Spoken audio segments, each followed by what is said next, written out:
Remix.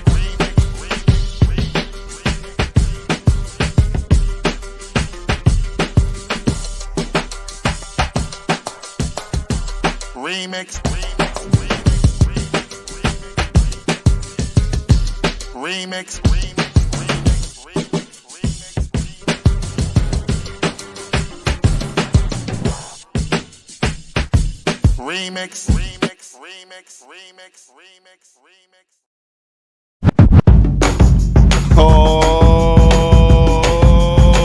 Oh, yeah.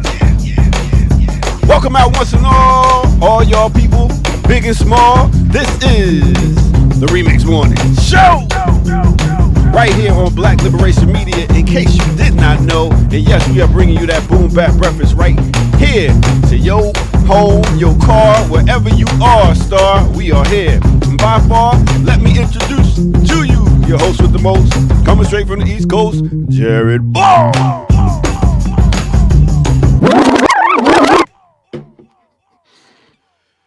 Whew. That's all. The only one on time. You already Dock know it. their pay. Everybody, as y'all say in DC. Everybody. What's up, man? What's up, Hey, remixers? What's up, everybody? Let's see who we got in the Chitty Diddy chat room. We got brother Big bro. Jamil. There you go. Look at that. See, you already on it. Gotta Big give him bro. a shout out. Big time. 40J Blaze. You know what I'm saying? Quentin Spencer, Lawless District. What's up, everybody? We get Make it. sure you do everything that ear doctor, like he says. What's up, Elon? Is this your... Oh, Bomb Dia. I thought you were saying it was Born Dia. I always thought that too. What is Bomb Dia? Is that French, Italian, I don't... gibberish? Dia, I mean, Day. it's Spanish, but I don't know about... I don't know. Yeah. Come on, man. You know you got your roots. Then You got a little bit of Chitty Espanol Macha. roots over there, don't you? I mean, I'm a terrible learner. You know what I'm saying? Oh, that's It's Portuguese. Mm. Okay. You know, my son is Yeah. taking that. I don't know why. And it's just like a wasted class they make you take in college. I don't think it's wasted at all. Shit. I think learning any language is of value. And Portuguese is the language spoken by the largest size of African people, population of African people outside of the continent. So, Yeah, I guess he'll use it with his fine arts degree. but I think it helps. Not only does it help learn other languages, but it helps, I think, expand how you interpret the world. It means good day. Yeah, Okay. I figured that much. But, Yeah, man. many Africans speak Portuguese. So, you know what I mean? Okay. I was thinking French. But what do I know? I guess that too. Yeah, I mean, I learned a little Espanol, a little couple curse words here and there, but I had a lot of Everything. Puerto Ricans I grew up with. Right, my next door neighbors was Puerto Ricans. Big up to Jose and Gladys. How much Spanish did they speak? Oh, I mean, they spoke Spanish and black. They did it both. They spoke splack, They spoke splack, exactly. Blannish. Yeah. Did you have any other ethnical groups that you was around? Nah, man, not that I knew. I grew up, man, so stereotypically North American, man. It's like something Skip Coon once said about being in Jackson, Mississippi. He said, if you're not black and don't speak Spanish, you're white. That's just it.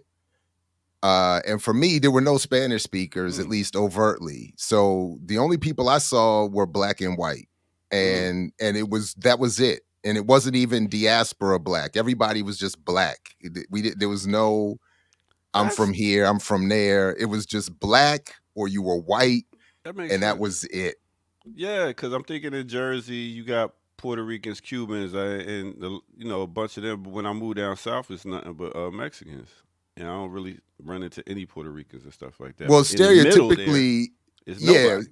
Well, Blacks and whites. I mean, I'm in the Mid-Atlantic, it's just that where in the specific area I was growing up, and there wasn't the sort of the influx of Latin America that we got over the next couple of decades. Like now you can't go anywhere without seeing everybody. But when I was growing up, it was a lot more just black and white, and that was it. And so it took me a while. Like I remember, I was in the Navy. The first time I saw what I thought, I saw him sitting there, and he looked like any other brother I had ever seen. And he started speaking Spanish, and I said, and I remember stupidly, I just asked, I was like, how do you know Spanish? And he kind of looked at me almost irritated, like. It's like, how do you know black? Right. He was like, I'm Dominican or whatever. I was like, I was like, my bad, man. I don't know how this stuff works. So I had a lot of learning to do. I still have a lot of learning to do. It's yeah. So I feel like I always was like, if I go back to Miami, I gotta know more Spanish because it's just heavily populated down there. Well, a lot of Cubans there. So and then stereotypically, as I got older, it was that if you're on the East Coast, they're Puerto Ricans. On the West Coast, is Mexicans, and that was it. Nobody had all the time for all the other distinguished guests in the Hispanic community. And when I met my wife, and I thought when I first met my wife, when I went over to talk to her, I thought she was black. I was just regular black, so-called regular black. Regular black, right. So she's not mixed, she's just straight Panamanian? Straight Panamanian. But Panama is itself, the whole world really is so-called mixed. I mean, but there's so many different shades and phases and categories and labels that people get. But so when she identified as a Panamanian and spoke Spanish, I was like, damn. I was like, wow, okay. Yeah. So, and Panama is a very African country. It's a very black country. Big up DC Joe watching Patreon, one of our Patreon members. He said, watch Patreon. Jab was robbed. Thank you, DC Joe Black. Yeah, yo. They did me dirty. Yeah, I mean, they did me dirty. And to watch the man that presided over that get appointed to the White House. We need to get Crump on the case, man. He can get you some money. Nah, I can't afford Crump. And there's no press conference at the end of this one. This is just I just got gaffled. They just rolled up. I was like, Ain't enough TV time for this one. It's just straight up. He got. That guy got. I got. He snatched my chain and ran. You know what I mean? It's just an academic smash and grab. You know. Mm-hmm. What you got going on this week? Oh man. Well, we taped Saturdays with Renee last night. And it's a fire episode. It's a whole new challenge to the lesser of evil voting thing, and a nice historical analysis involved. So that's coming up. We got I'll be in Philly Saturday night for Mtume's Film Festival. I'm gonna swing through. I think I'm gonna try to swing through. There's some of the BAP stuff happening around here this weekend. Okay. And by the way, speaking of Patreon, also, it just dropped on the channel fully, but shout out to Renee for her part 3 of Kamala's Advisors video that now that was on Patreon, just dropped. So big up to Renee. Why not fight back against the injustice, Dr. Ball? Ooh, he said be a revolutionary. So first of all, Sayla, so I'm assuming you saw the Patreon where I broke down the whole thing. Because in there is the explanation. I did try to fight it. That was the point. And they were like, and I did everything. I contacted everybody. So yeah, no. So Sayla, I appreciate it. I don't know what more I could actually do. I will say this in the context of there's more to what I talked about in that thing, and a lot more. I mean, 7-8 years more. But one of the things I did learn, I had a brief call with an attorney and she made it be brief. I wish I could have recorded because it was like a movie scene here, doctor. It was hilarious. Because I got her, I don't even remember how I got her number. I called her and she called me back and she said immediately, I said, hello. I said, I was like, how you doing? She was like, no. She was like, listen carefully because I can only say this once because I don't have time and you cannot afford me. And her point was, leave it alone. She said, I've been beefing with Morgan in this city for decades, she said, and they don't care. They don't care. The point is, even if you spend yourself into poverty and somehow win, they don't care because they're happy to pay whatever penalty or go through whatever. They don't care.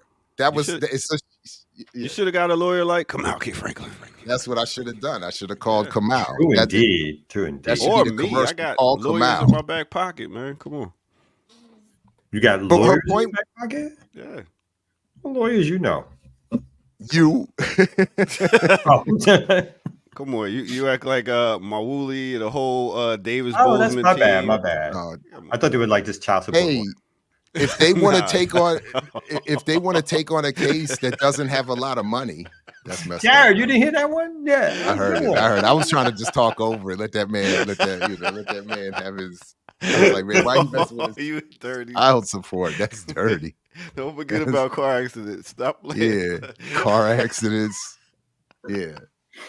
No, There's this is civil not. rights, This is damn not a it. fender bender. This is the whole thing. That was part of her point. There's no pot of gold at the end of this rainbow for you, and it would require somebody to spend a lot of time and a lot of money. They could be charging someone a whole bunch of money, and what would they get? I don't know what it would even. Jared, as long as you know the truth, it's all good.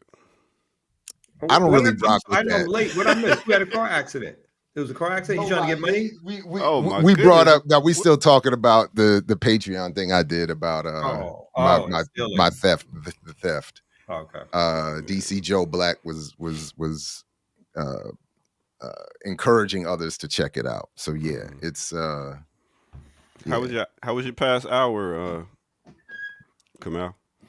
Oh, wasn't last that 30 bad? minutes. Got the kids to school. My daughter's now wearing my things.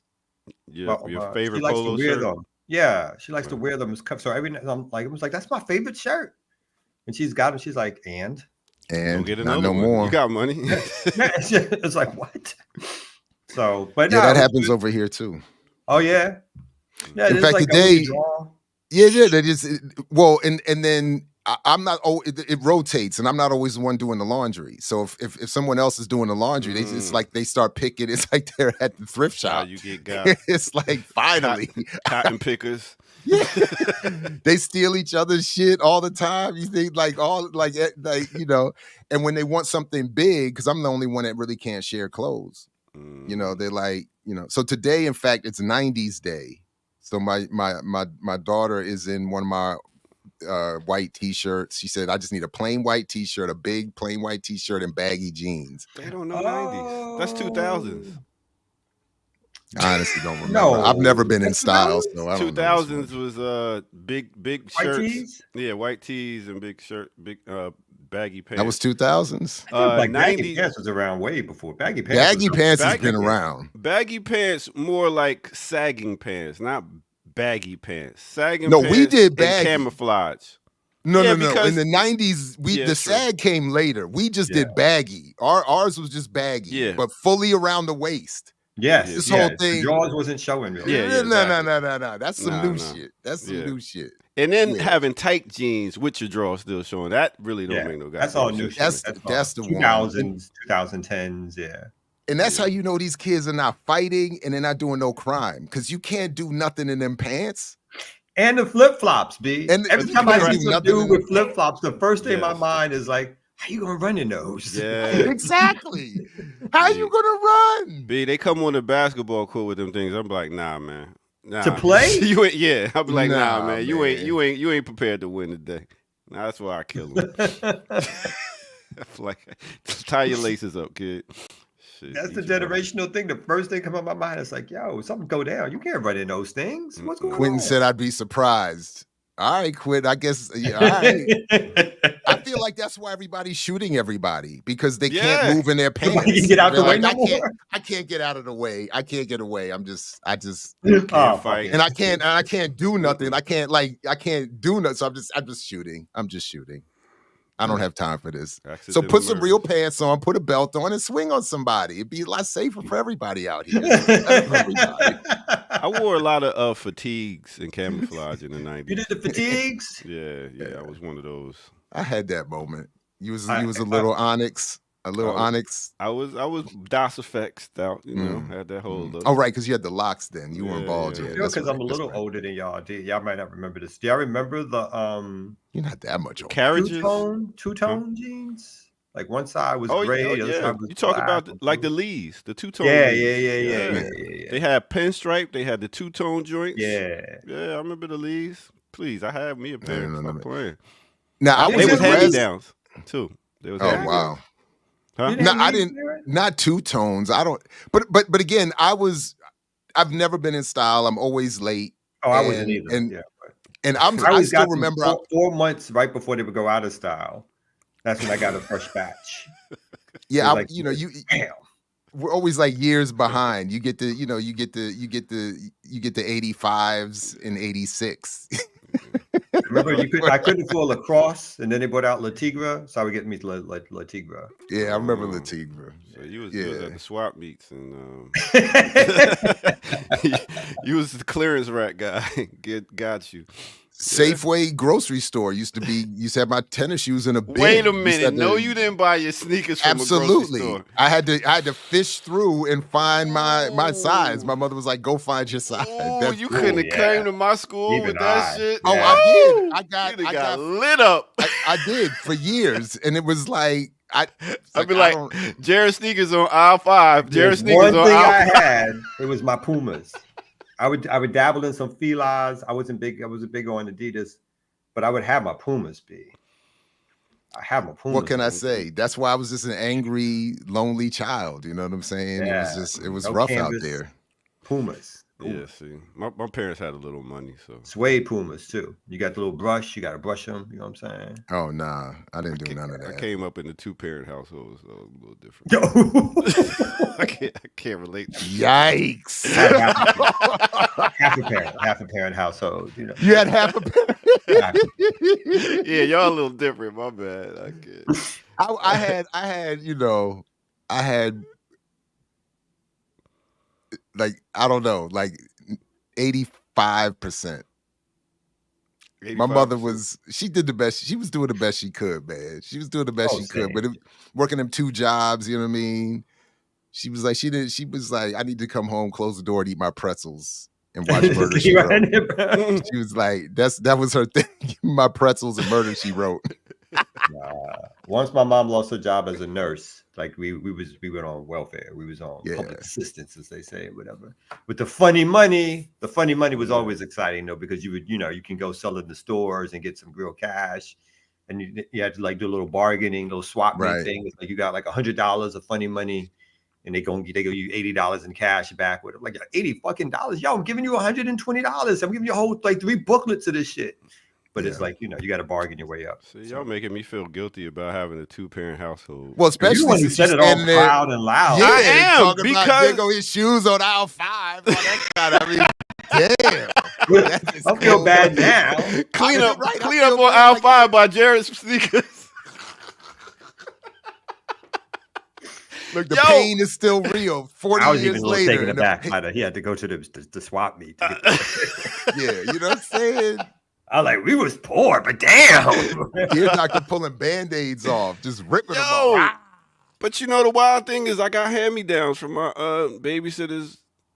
Even though my parents have money, they still from the country. They still live that style, that lifestyle. So I don't know. And I never had a sheepskin, but I had my leather bomber. Y'all had leather bombers? Leather bomber? No, hell Yeah, no. they leather bomber? Yeah. Oh, yeah, No. that leather I had a bomber. pleather They, bomber. they didn't sell those at the grocery store. I had a pleather at the corner store. I never had a name. The first name brand thing I ever had were the first Jordans that came out. My mother, I don't know how this worked out. It must have been honestly, I have no memory of this, but that was the first time I got a name brand, the first time I was, and the only time I was in that, on time lane with the hot newness.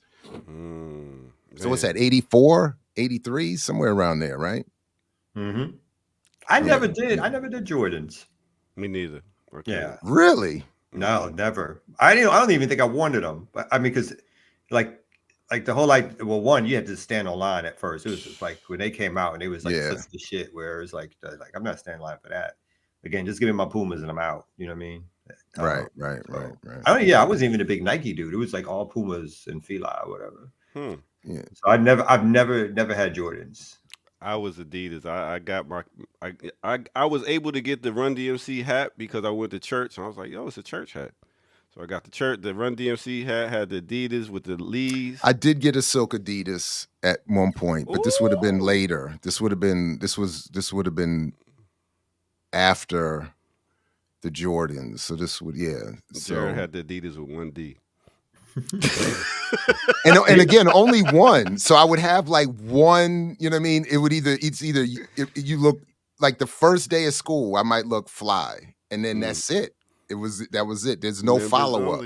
I got a jacket. Members only. I had a members only. Yeah, jacket. Members only played for a little while. Yeah. It had a little play in the hood. It had a little play for a little while in the hood. Little members only jacket. Not long, but it had a not moment. long. It had a moment though. It had a moment. Yeah, with the totes. You remember totes? Yeah. Vaguely, yeah. They had the nice brim hat. Oh man, look at me started. K-Swiss forever. I remember K-Swiss. K-Swiss. We wasn't rocking no K-Swiss. Another moment. New Balance. We fuck with Sauconys too.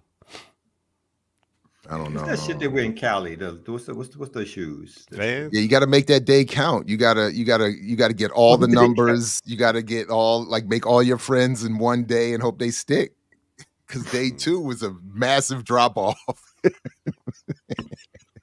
like, damn, that's that dude. But you know what's funny though? What we was talking about? How now my kids separate, come to different houses, and now y'all kids stay at the house and y'all got, it's no single parent thing. But we're not joking you like that though.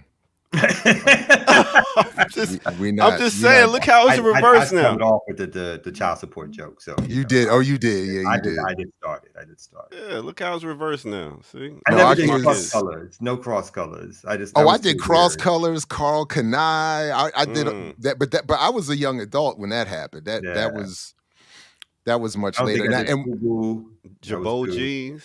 I had them. I remember. What's his name? Washington. His last name was Washington. From Baltimore. Stole my Jackie Robinson cross color shorts on his last day in the Navy. I remember him too because he was leaving, and it was my fault. I knew he was leaving. He was getting out of the Navy. We always had kind of a funky, and I left my locker open for 2 minutes, walked around the corner. He snatched them joints and was off the ship before I could catch up to him. So and somewhere you knew right away that it was. I knew exactly what it was. I went looking. I was like trying to, go, but he was quick and off the ship and out and somewhere in Baltimore. But I was like, that's. But he got I had those fly Jackie Robinson cross color shorts. Yeah, and he 90s, got me. 90s. I was thugged out. I wasn't into no. I do hold grudges. I remember all that shit. I don't remember nothing else, but everything you've said wrong to me gets everything. Yo, Georgetown jackets when I was in high school. Starter jackets. Starter jackets. Absolutely. Yeah, those. Georgetown was big. Yeah. Yeah. Mm-hmm. That was good talk. That was like, fuck all them other teams. Fuck North Carolina. Yeah. Even St. John's. I was in New York. Nobody cared about St. John's. It was all Georgetown. Who said to me just recently that they thought Georgetown was an HBCU? I did too. Like I didn't know. I didn't know no better. But I just thought it was an all-black school. Yeah. I had no idea. Just like UNLV basketball team. Like UNLV, I thought was black. Because every black person there was on the court. That's all I saw. Because you go to Georgetown, ain't nobody Michigan, else. shit, you like, damn, look at all Patrick these Ewing niggas. was extra black. Oh, Hiram said that. It was Hiram. Yeah. Hiram My man said that. What's Patrick, up, I mean, Hiram? it was like everybody. It was like, yo, Georgetown was the team. Georgetown. Yep, were. Georgetown, UNLV. That was the time Mm-hmm. right there. And I remember, man, I have like debaucherous reasons for one, because I remember the night that they beat Duke, there was a sister ship of ours went out to sea that day.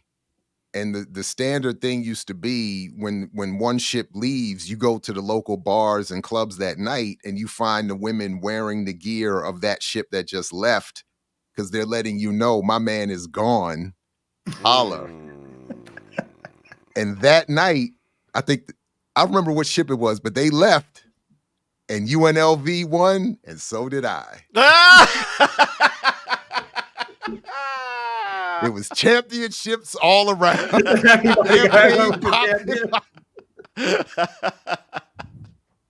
We won. We won.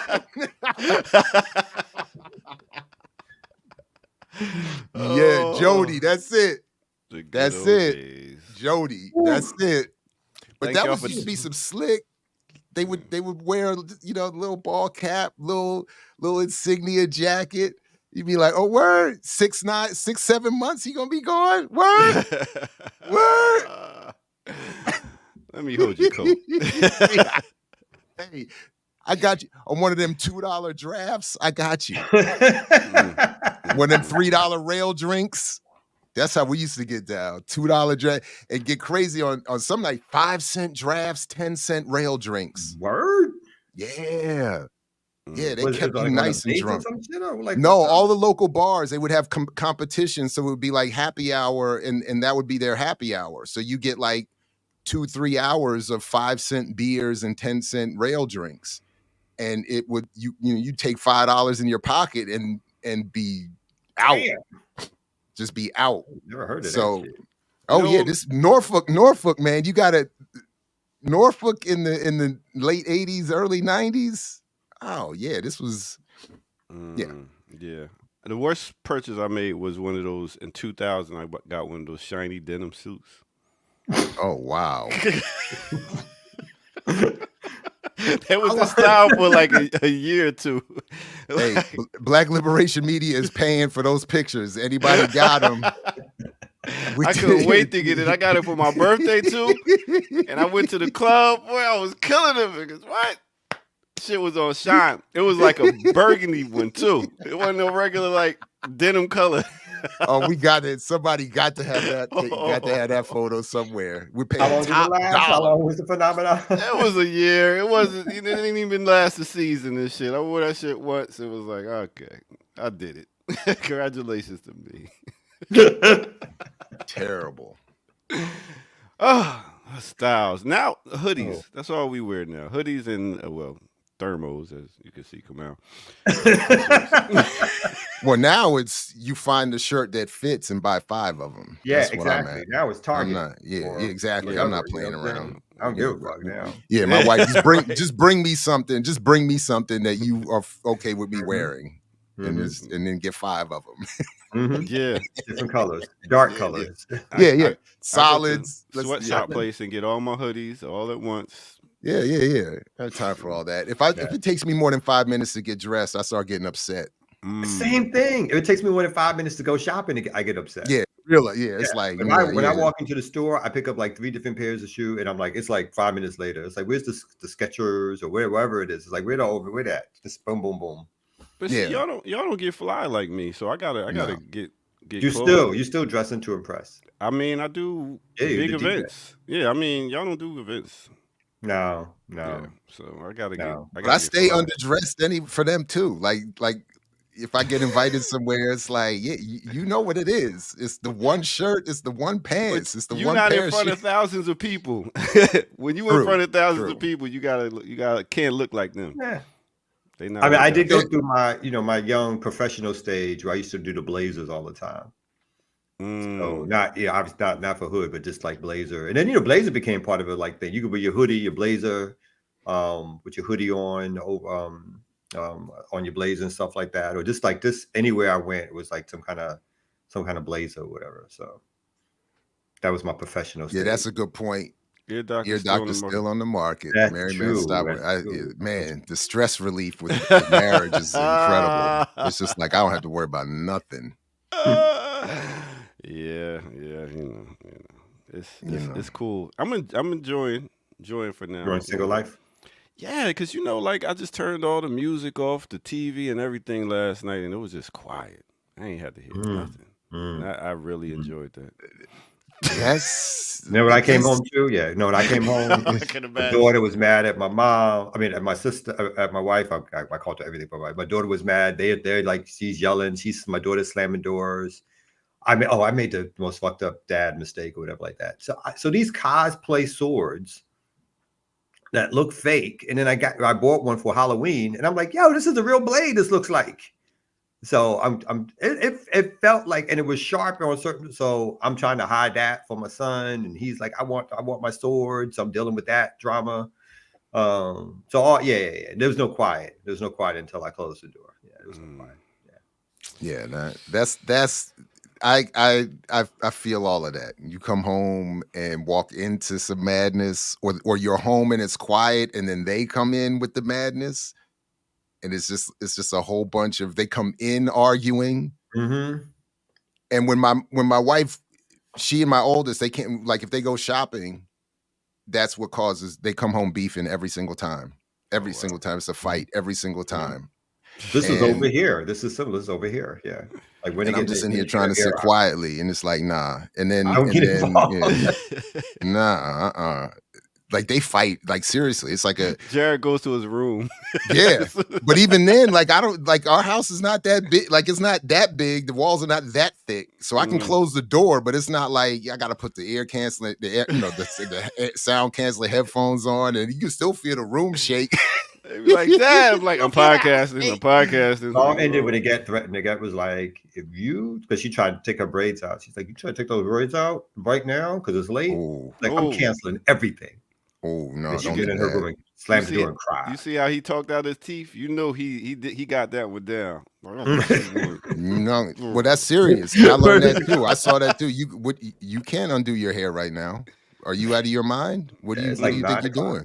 Yeah. What do you think? Like, who do you think is going to put it back together for the morning? Like, what do you think is happening? Like, it's a whole, like, put the panuelo. They call it panuelo. Put the panuelo on, and go to bed. Be quiet. Man, the pain way low. I got you. And people don't. I'm telling you, man. And then my wife is all teeny tiny, thinking she's innocent. Nope. I get that too. I get the drama of being like the bad guy, and it's like, do you know who the bad guy is? No. So anyway, yeah. My last flex is Right. Black translation, bonnet. Yeah. Right, pretty much. I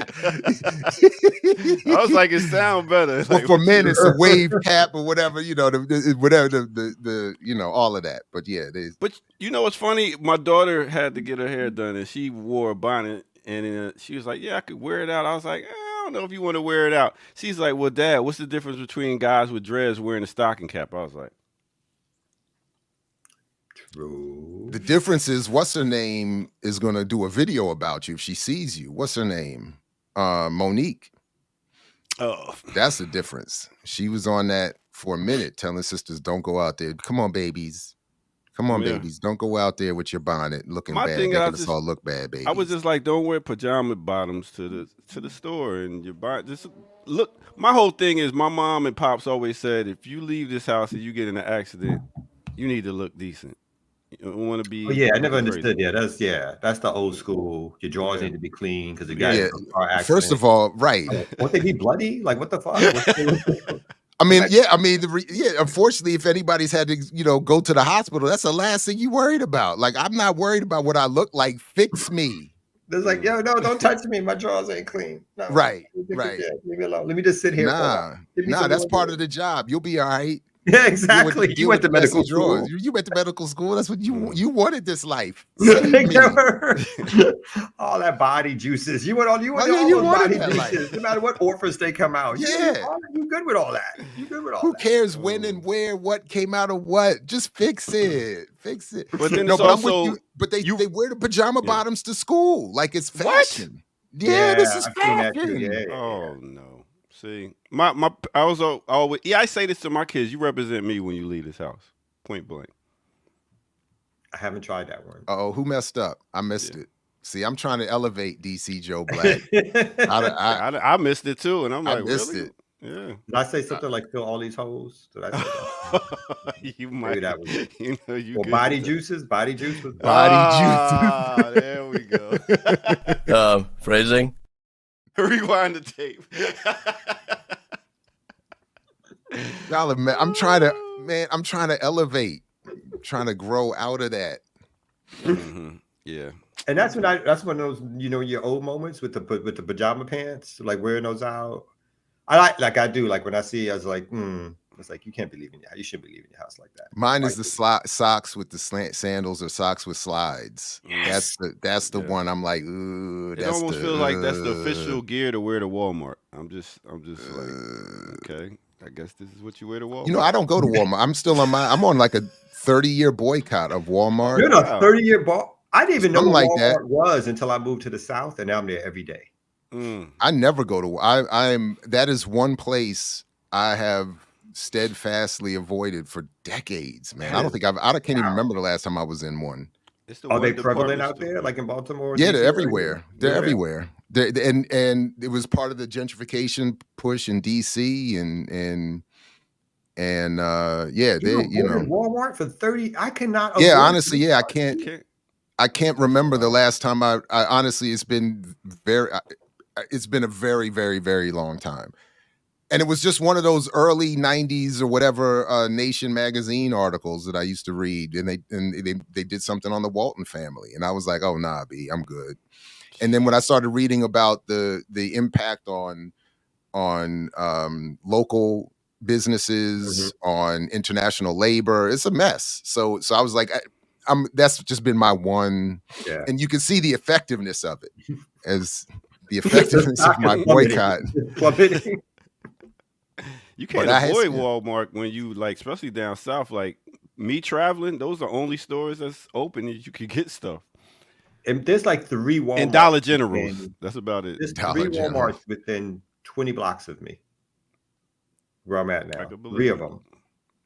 Yeah. So It's hard. I have a harder I time would've- avoiding Starbucks, to be honest. That's the one I'm See, I trying to don't fuck with boycott. Starbucks. I do try to easy for avoid. me. It's not really for me. I $10 have to, anytime you go get a drink or something. That shit is crazy. Yeah. but it's the Because- convenience, and they're everywhere. Yeah, I'm Because sorry. of my That's how we Brooklyn- at Walmart. Well, because of my Brooklynness, I'm used to bodega coffee, which is like Oh, right. carnation milk and sweet, and so Dunkin' Donuts, which I know is bad also, But like for other See, reasons. I don't like Dunkin' Donuts coffee, Me neither. and I love it. I like the dark roast from Starbucks. I actually like it. I don't like the fancy But- coffee. I like them to mix It's it. not fancy. It's just the dark roast. It's just straight dark roast. It's All not fancy. Is that fancy? That's All of it. Starbucks and I get all used to I know, like gas Kwame. station This is what I'm coffee. saying. I'm like gas station saying coffee? I'm not there all the time. I know it's boycott, divest. I'm saying. I'm saying. I I started will dating a do girl this, that drank though. coffee, and I started drinking coffee again. But yeah, gas station coffee was all right for me, and then I started making my own, and I was like, oh shit, it's much better. One of my I'm few the successful coastal boycotts. elite with Camus. no, Ross is with Camus. I'm the coastal elite. My Exactly. bad. One of my bad. few successful boycotts, and some say it was a good boycott both for me and whatever I believed in, was the Gap. I used to be a big Gap shopper, and then when I heard that they Really? were in South Africa, I was like, I boycotted the Gap. Yeah, I wouldn't even think about. I know Bill going Stewart to didn't go in. Gap. It's like I don't shop at Gap. What the fuck I I'm admit getting it. at I Gap? was like, it was a preppy No, and- stage. Lasers, preppy. Yeah. And for a bulk Oh, of you my one of them my niggas. 30s, I couldn't even shop at the Gap. They didn't have anything big enough for me. I was in Big and Tall, the Big and Tall stores Oh, for you in the most big of and my tall 30s. departments. Oh, Yeah, man. when you over like a 44 waist, you can't go to the Gap. You can't find nothing at the Yeah. at those stores. Waist, my man. At the time, man, I was, Yeah. Oof, and I think it was even bigger than that. that's a lot of waist. It's a lot of waste. It's a lot of waste. I see some of these old videos, and I'm like, sit down and good put Lord. his pants on. Now you talking crazy. He'd be on the bed. Now you talking You crazy. gotta lean back. You gotta lean back. You gotta do one of those where you lay back on your back and throw your legs up in the air. Like you do it, but you gotta do it swing motion because you can't last too long. Pull the waist down like this. I don't appreciate the fat shaming. It was not necessary. That was never necessary. But shame on the both of you little skinny motherfuckers. Yeah. With your properly functioning metabolisms. I don't give a damn. I don't give a damn what you say. Now look at Jared, veganed out, all slim. I know. Boy, Nah, I'm Looking still a good, little bro. man. Look It's good. still a struggle, I mean, looking man. good. Nah, man, it's a struggle, man. If you quietly, even if you look at the videos since we started this platform, You feel like you're putting it back on? Oh, it's not. I feel like it. I know it. I stay on the scale, so I know exactly what my situation is. I have to, because if I Last turn, time I if saw I, you, you was looking fit. Yeah. it's fit relative to when I was having to lay back and put my pants on and all that you was yapping 5 seconds ago. But I had hit a nice peak around 2018. And I was liking that, but it's just very difficult to maintain, man. I got, Damn, I still wear stuff I could wear at college. Shit is crazy. I ain't gained nothing. I'm Oh, like so 170. see that's you the type right there. That's trolling and hostile. My wife does the same thing. You little people, I don't Oh, now we little people. built-in little people. When you have it built in like that, you get a little arrogant. I can still wear what I wore back in maybe want to turn the tables over. That's how my wife will test me at the table. Jared in the marketplace. Yeah, I put on what I was wearing back in Husha what's this up. Yeah, that's And I don't mean little people like little people. I mean little Oh, people like the no. tiny people that boy, don't these have to sensitive worry about it. motherfuckers in this chat room, I'm boy. just I checking, tell I'm you. just checking. I'm just saying. You know what God, I are you mean? serious? We can't say munchkins. We can't say dwarfs. Oh, we can't well, say. now, and come then on, you have to now, go. These now, are words that's been that's used. why- It's in no, the dictionary. That's why It's ear in the doctors. dictionary. That's why. These are words that's in the dictionary. Now we can't use what Webster gave See, us. We was here. We was here for a second, and now I gotta See, now I gotta- that's what I don't get, Nah, man. How nah. I because words people things change, things evolve. I'm not mad at that.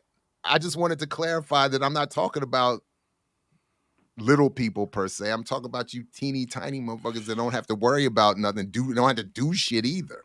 Yeah, but they're skinny and they were skinny. I was skinny. Like I think I graduated high school. I was like about $110. Hmm. So Wow. I couldn't Damn. put any weight. I couldn't put any weight you on. was, Yeah, I couldn't put any weight on. No weight. I could That's not. ridiculous. you would have got bullied. Yeah. Well, You ain't get know, bullied? you know, no, Oh, like that. Okay. But I was a skinny dude. Yeah.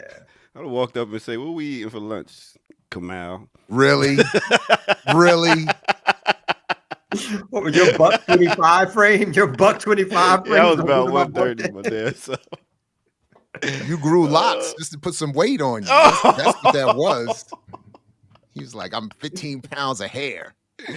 Yeah. But I was a football player. I was in the gym working out, lifting weights. I was all right. I was In college or high school? high school. Yeah. I was on the football team, son. I don't know if y'all know. I was out there. You and Senior Geechee. year playing Like when I football. hear Geechee say that shit too, I was like, you and Geechee be talking about your football careers. I'd be like, We they like both weigh like $105. I was like, what That's why they football both on Black Liberation Media.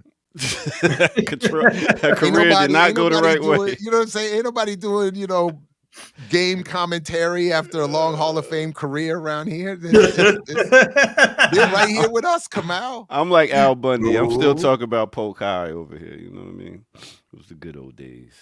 The good old days, yeah. I mean, All right. you know, Well, gotta remember the good times, like when I was doing Mama's Biscuits. oh, they be on you. I seen it in the comments. know, when they that's said why I bring somebody it brought up. up Mama's pancakes again. Hate on haters. Hey, you know, what's one of your proudest moments there, Kamal? I know his is Mama's Biscuits. Mine was Pizza Place. You mean like my proudest moments? Oh, of, well, I like, guess yours when you was a lawyer, practicing lawyer or something. What? I don't know. I don't understand the like when I was younger, like my proudest accomplishments. Yeah, what are your proud accomplishments?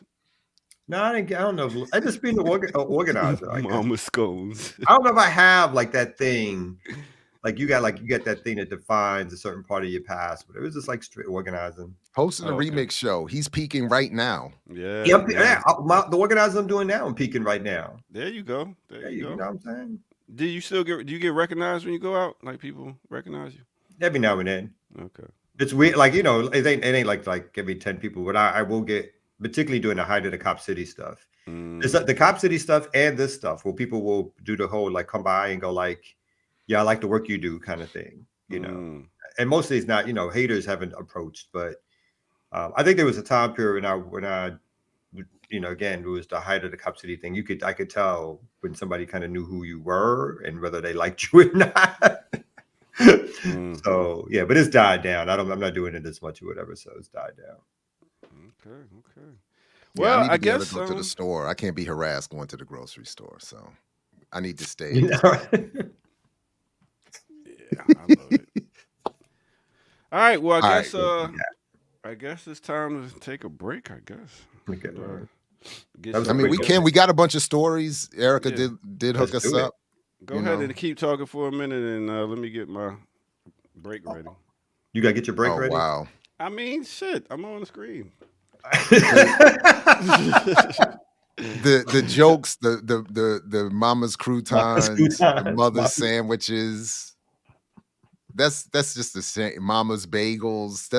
It's just terrible. Well, I do wish I had it. Yeah, the band thing sounds like it was fun, my man. It really was, though. To be perfectly honest, it was some of the most fun I've ever had, and I knew it at the time, and that was always a little bit of a stress because at the time I was like, we gotta push it because I was like, I know we only got like a couple years here before we all graduate and leave, and I knew this wasn't going to be anything more than that. So I was like, but yeah, it was a whole lot of fun. Is that how it broke up, or it's basically because everybody? Yeah, I graduated? mean, Yeah. and to be perfectly honest, we were all in different social circles. I mean, you had the black band and then the white band, and there was not a lot of overlap socially. Like I remember we brought a go-go band to the campus, and then we invited the white members of our band to be there so they could better understand what we were trying to bring into this band. And they admitted later how uncomfortable they felt. They were like, we're not used to being in these all black spaces. Even on a college campus, like they like even Damn. there was like, because they were like the only white people in the room for this campus event, and they felt it. And so yeah, but yeah, we knew like people are graduating, people are going all over wherever. We're not, The we had first white no folks I illusions. met, Anglos in particular, like became friends with was college. Not like the poor Spaniards who from Colombia and shit who went to some of my high school, but the Anglo whites, like the first actual time I white. met, the actual whites. The first whites I met was like college, like in terms of neighborhood or hanging out or all that kind of stuff. I was usually like one of the lightest, if not the lightest one in the crew, whatever. In the So, crew, right? Yeah. Yeah. I never hung around white people like that. All right, well, let's go ahead and take a quick break.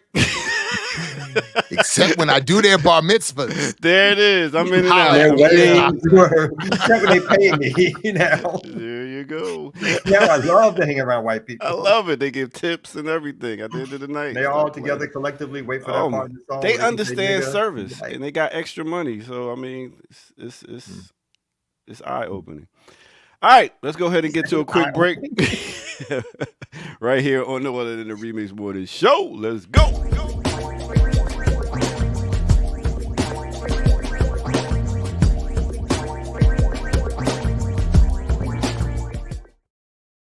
All right, let's do a remix on a remix right here on the Remix Morning Show. like, subscribe, go to patreon.com, become a member over there and get footage that's rare. You know what I'm saying?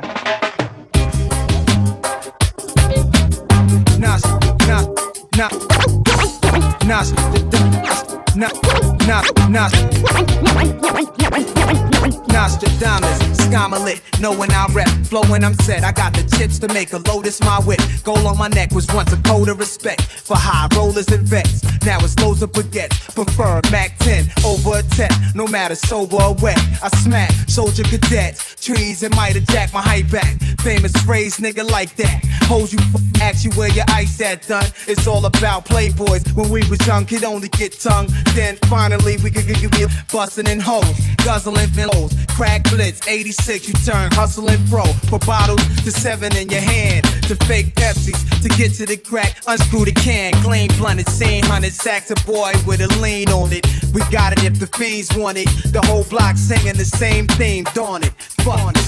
Any crabs in a bucket. If it's iceberg, I'm gon' truck it. You gotta love it, you gotta love it. What's up, Brento? No, you know, girl, just let me know. Okay. Let me take you to a time and place.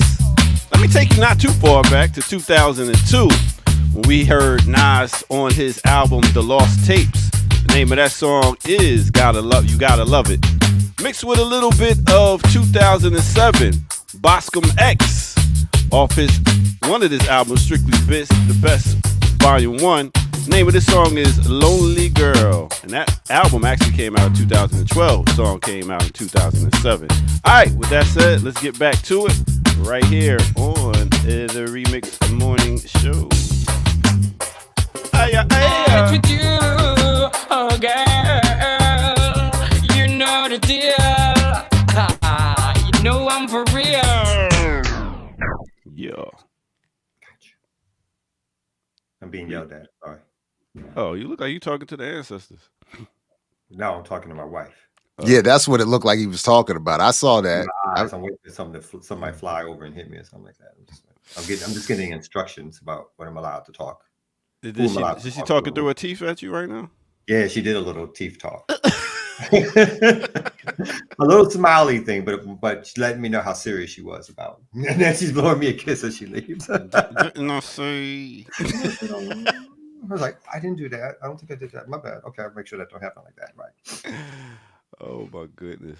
Man. All right. Well, that is your remix on the remix. I'll let y'all get to some news and stuff like that. If y'all need me, you know where I'll be. Well, let's slap the map, and then let's get to this run sheet.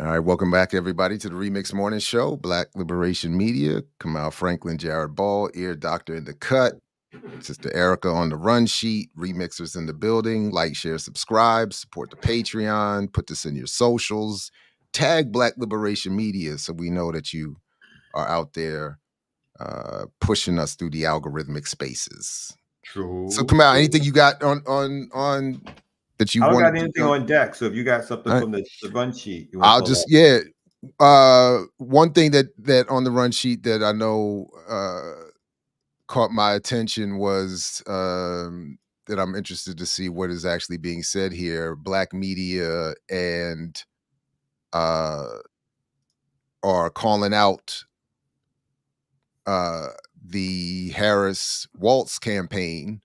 Woke up to messages from local Black-owned media. So from Lori Daniel Favors Esquire. Woke up to messages. Oh, you do? Okay, cool.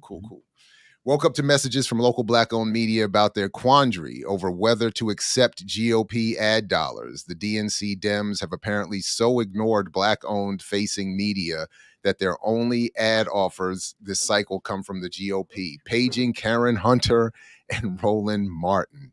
It's a mess. Really? Is that true? I feel like Yeah, go ahead. Oh no, I was gonna say I feel like every advertisement I see is from the Dems on various media outlets talking about, with the pictures of like the Black family how we've done better, support Kamala. So I'm What- surprised. I'm like, they're not giving them no Are money. you going? Is your audio going out, or is that on my end? I think that's on your end. I feel like unless I put it closer or whatever I like think that. it's Is on that my better? end. Hold on a Yeah, second. that's your My end. bad. I don't know what's going on. I don't hear you. Hold Yeah, on I a know second. Roland Martin complains about it all the time. He's all, but I part of it I think is the hustle of like, hey Dems, we want more money out of you. We want more commercials out of you or whatever. So is it any better for you? Is it any better for you? No, Oh. for some reason, it's. Oh. Hold on a second. For some reason, I don't understand what's going on here. For some reason, my audio settings just changed and started broadcasting somewhere else. Oh, wow. We can hear you fine, right? You want to Yeah, reset? now I hear you. No, I hear you fine. Okay. I You don't press know. some button, right?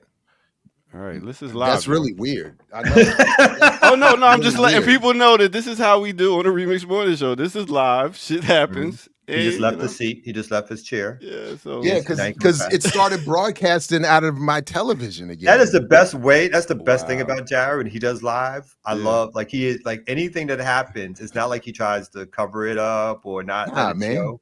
Yeah, he Nah. just like let it flow. Let it flow. Yeah. It's like what? I can't hear you chair right just now. spinning around and it'll come back. My bad. No.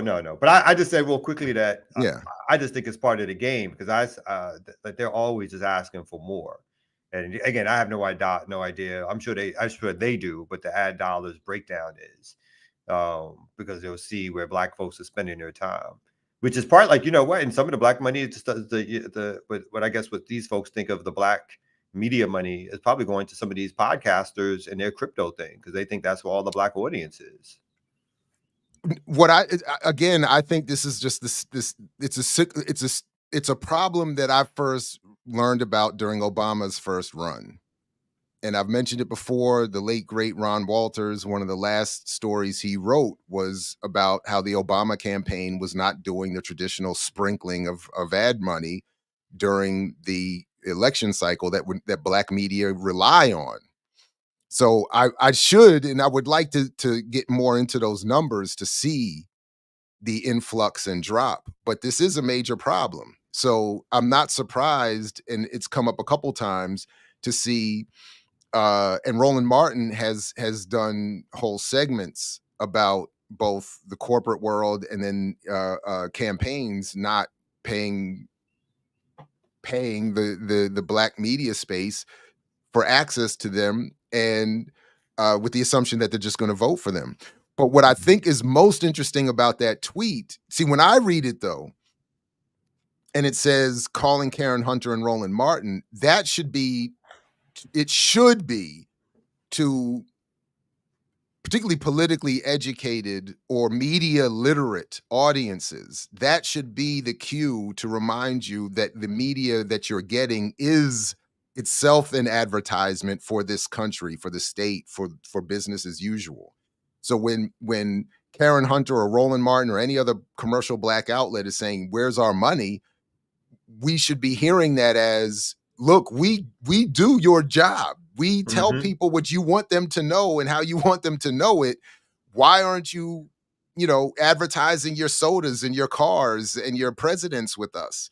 And as audiences, we should be like, hold up now, because then these same people want to come around and tell us what our politics should be, how our economic analysis should be, all of this. And at the end of the day, they're doing what they need to do to get that money. So, but yeah, it's so I guess I'm not surprised that Harris and Walz will be like, yeah, we already got them. Who else are they going to vote for? I remember the first time I realized that the actual programs were the commercials. So in other words, that the programs that you see are really just fillers for them to put the commercials on was like when I was an undergrad and I took marketing classes. And I think reading some of that material or literature was the first, it's like, oh no, like they don't, like this ain't built for them to show me these shows. This is built for them to show me these commercials. And that's the filler to get me to sit there and then to go watch like, a stream of commercials to go buy stuff. Because otherwise, how is they're making their money? And that's why the system loves the political years or the election years, because again, for the most part, they get flooded with extra money. A lot of these stations do make boatload of tons of money during this cycle, because all these election money is thrown into the mix. And so I think I think you're totally right. They're like, look, ain't that what we here for? Or like, where is our cut for all the work that we've been doing to get the, particularly for the Dems, like, for black so-called liberal media, like telling y'all to vote for Harris and all the rest of it. Where's our money? Like I've had to be this week in emails with a particular HBCU that will for now go unnamed. I did the service. Where's the check? I already did what you wanted. Where's the check? Mhm. But you said it exactly right. And when and especially if you go back and look at the history of soap operas or in Latin America, telenovelas, they're literally only created so that you're watching so they can sell you an ad, and even more importantly, sell you an ideology about how you are supposed to be a good citizen. What kind of Mhm. man or woman or person should you be? All of that is packed into these things. But yeah, they're only the show is not so that you're watching and then you get an ad. No, the Mhm. show is because the ads need you. That's it. It's ads. Mhm. Otherwise, they would just put ads on TV. If they knew you'd watch anyway, they would just put ads on, Exactly. They would just TV. and for a while they did with they probably Yeah. still do this with those channels where they just sell you merchandise. They got us that brainwashed. Like, Like, was it QVC and all that kind of stuff? Yeah, yeah. It's all product. It's all every second is like product, and talking about product, because they got us that honed in where people are like, well, fuck that. I don't need that shit. I just need, where's the product at? Don't care what the product is. Don't care what the product looks like. Again, we're just laced with the ideas like, oh, we got to, in order to fulfill ourselves, like it's like the ideological positioning of what makes us human, what makes us real, what makes us feel good about ourselves is basically, what we adorn ourselves with, whether or not that's or what we surround ourselves with, also like clothes, houses, whatever. It doesn't matter what debt we go into. I look a certain way and that makes me feel a certain way. And so therefore I am valuable, and look at me participate. Look at me express myself. I love it when people think they're expressing themselves in some alternative way. They think and I was like, that was sold to you too. Like that. Because you got, because you put a theme on your browser. Yeah. I'm an individual. I got my sports related theme, so I'm different. Expressing my independence. Yeah, like to say individuality. Look, this has been traumatic for me on a different level, because 20 years ago, there's this great documentary I used to show all the time called The Merchants of Cool, and they were talking at the time about the rise of the VH1 MTV universe and its impact on teens and Spring Break and all this other stuff. And they said advertisers wanted to reduce teenagers, just regardless of race. If boys, they wanted to be reduced to the mook, which was just that, partying, sports, tough, I'm hanging out, drinking beers, bro, and then the midriff for girls with specifically the whole point of we want your belly out. And here we are 20 years later, and my daughters, we have this argument all the time. They're like, I'm expressing my independence. I'm like, you're expressing your individuality by literally wearing the same shit everybody else is wearing that advertisers said they wanted you to wear before you were even born. Mm-hmm. You weren't even born. And I'm even here teaching you this, and I can't even stop it from happening. You can't break through. It's but so much in their independence, and everybody. If you go to the school now, it could be 30 degrees outside, and they put on a jacket, and then underneath it is a midriff cutoff shirt. And I'm like, how the hell? What? And then all of them. And no disrespect, but regardless of body type, it's all wearing the same thing. Everybody's afuera. Everything is outside. Everything is out. And it's like, wow, but we're all independent and doing our own thing. I'm like, all right, okay. Well.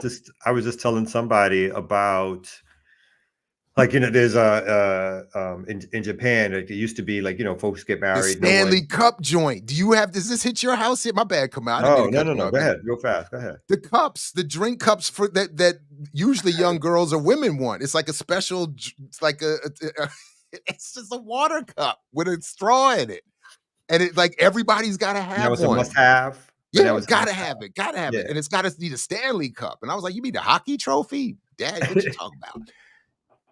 Your dad When I joke. hear it, that's what I thought about. That's like what I thought. Is it like a big cup or something? It's like It's like supersize. it's the same. It's like one of these. It's just a cup with the plastic straw built. I don't know. Maybe they claim it's made of some special metal or whatever. It's nonsense. I was going to say. So I remember the yeah, sorry. No. So like Japan, like to get married, there was never a need to present an engagement ring or a diamond in particular. And then it was the time period where the diamond industry, De Beers and they wanted to get into new markets, and they started flooding Japanese TV ads and culture with the idea that if you're going to propose, you needed to propose with a diamond, and that was the standard. And if you didn't do that, that you were a bum, or you were not treating her right, or you really didn't love her, you weren't honoring her worth.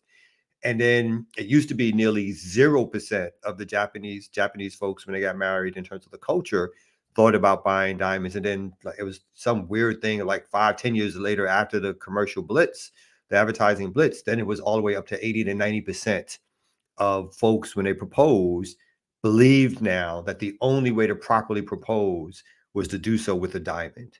And so that's a very strong act of the media. Like, it completely flips. Oh, totally. Your culture. Yeah.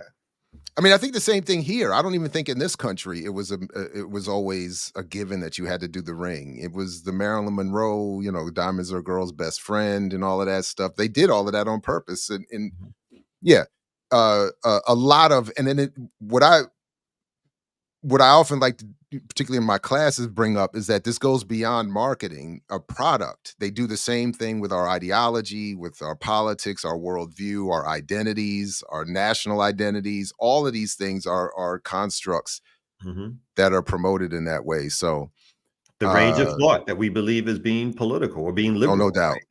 The whole idea that Kamala Harris is liberal or is progressive or has done something for Black people. All of that is like, and if we don't vote for her, we'll get something worse, which is Trump. So the whole idea of like, that's what's built in, and that's the best choice that we can make. And to make any other choice makes us crazy, is a built-in construct that gives you the limits of what's available within the political system. Huge infighting within that range to make you think you're really deciding something or you're really participating, get you emotional about it. But as the outcome comes out, the actual outcome of it is policies that are practically identical, right? So people are fighting. Some people are fighting within these small spaces for their candidate sports team of choice. And then afterwards, it's, that's over. We can go back to whatever. But they really feel like they participated. They really feel like they've just done something. I got, I threw something up on social media. Somebody had something, and I just redid it. And some of the comments was like, "Oh, you're going after the Black woman." It's like, that's what you got out of that. That's what you got out of that. Saying don't commit to our highest dream shouldn't be to get a Black woman in so that she could commit genocide. Like, we should be beyond that or whatever. But it's like, so you missed everything else there about the genocide and everything, because we're locked into these schemes about what it is to move forward or whatever. So I like to flip it though. So is there any Black woman you wouldn't vote for? Like, is there any Black woman on the planet that these people would not vote for? Like, is there anything a Black woman or man could do that would make you finally say, all right, you know what, I'm finally not gonna, or is it literally any single Black person, especially if they throw them up against Trump? And then it's defend the race, which is just bizarre. But it's not bizarre in the context of understanding how all of these messages get developed. But but this is what we get. But it's not. It shouldn't be a shocker. Right. It's still surprising, because you just feel like again, one of the great things around how the propaganda system works here is that for the most part, information is out there, right? Like you can find alternative information, but what they do is they smother you with so much other stuff that your ability to find it is like the quote unquote needle in the haystack. Like so in the United States, because we don't have an overtly let's say fascist or dictatorial state where they're hiding information, propaganda, like in other states, it's less about what you think and more about overtly, again, I'm just going to hit you over your head if you say the wrong thing. I'm just going to come lock you up if you say the wrong thing.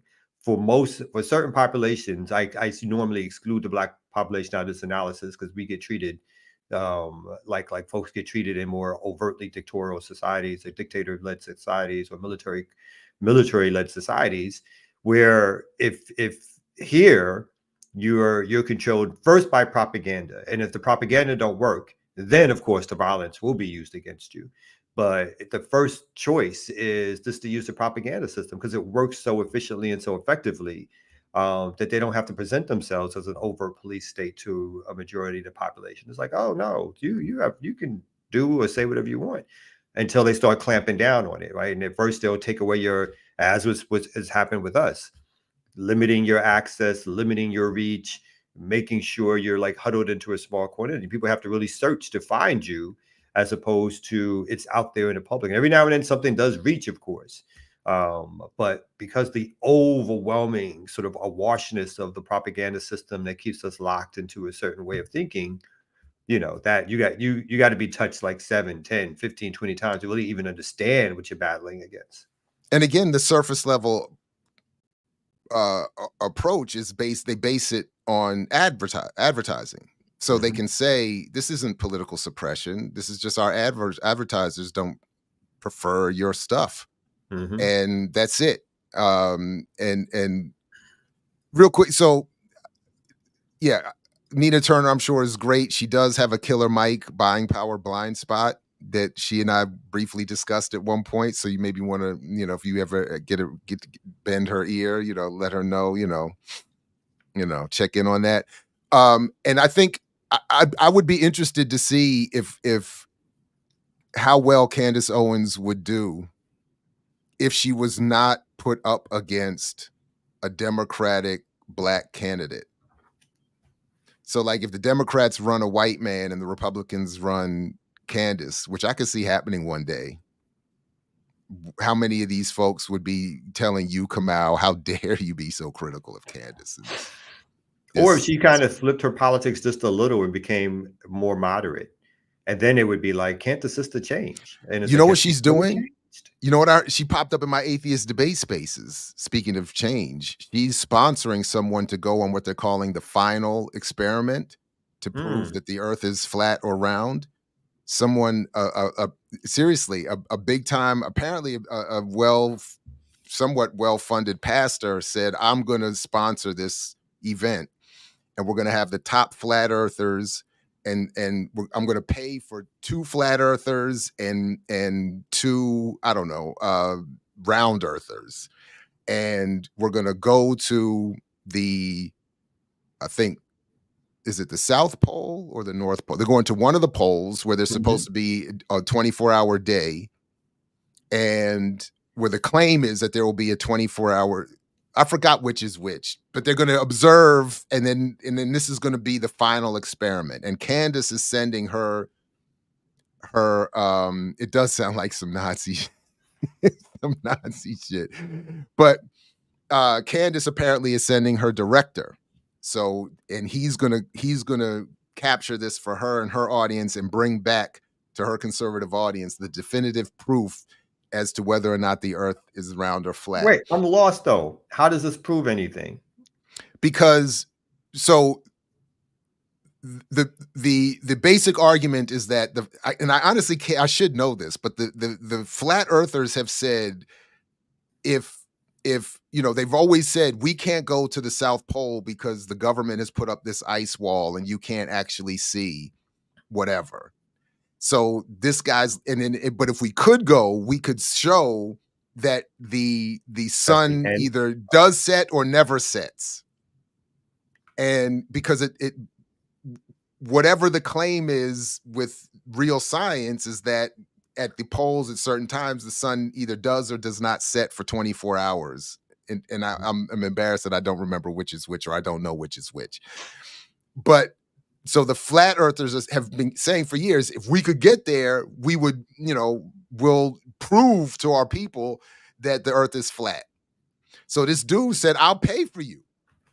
And there've been a whole bunch of, people backing out saying, no, this is fake. I'm not going to take even if I'm being paid, if my way is being paid, I'm not going to go because the guy is still fake. Like the flat earthers don't want to do it.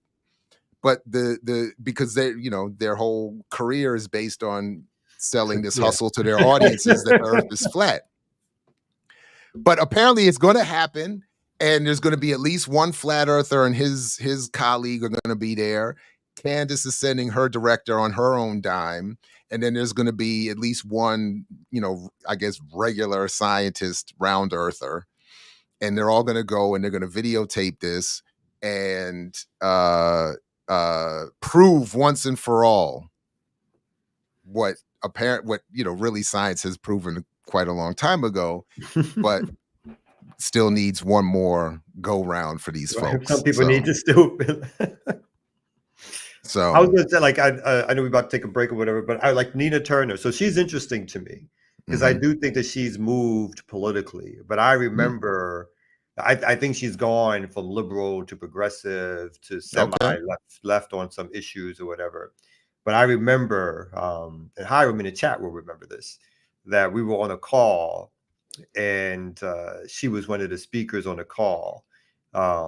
And the other speaker was from Worker Families Party, and they were laying out the war in the Ukraine and Russia. And the speaker from the Worker Families Party was basically talking about, how Putin, interferes in American elections and is a dictator and is the cause of the start of the Ukraine war. He laid out accepted neoliberal talking points on who is Vladimir Putin and how he's interfered with American elections and so forth and so on.